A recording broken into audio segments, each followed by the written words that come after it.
২৫২ million বছর আগে পৃথিবীতে ঘটে এমন এক ঘটনা যা আজও বিজ্ঞানীদের ভাবিয়ে তোলে। সবচেয়ে রহস্যময় বিষয় হলো, হঠাৎ করে গভীর এক অন্ধকার রাতে হারিয়ে যায় পৃথিবীর প্রায় ৯০% প্রাণী।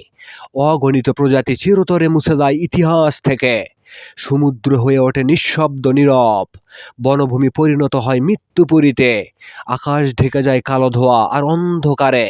কেউ বলে বিশাল আগ্নেয়গিরির অগ্ন্যুৎপাত ছিল এর মূল কারণ।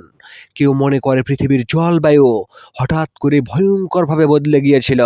কিন্তু ভয়ঙ্কর বিষয় হলো, কিছু চিহ্ন আজও নীরব হয়ে দাঁড়িয়ে আছে, যেন পৃথিবী নিজের ভিতরে লুকিয়ে রেখেছে সেই ভয়ঙ্কর সত্য, যা হয়তো আজও অজানা।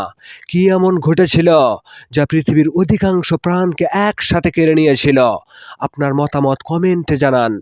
আর সেই হারিয়ে যাওয়া পৃথিবীর প্রকৃত ভয়ঙ্কর রহস্য আজও লুকিয়ে আছে কোটি কোটি বছরের গভীর অন্ধকারে।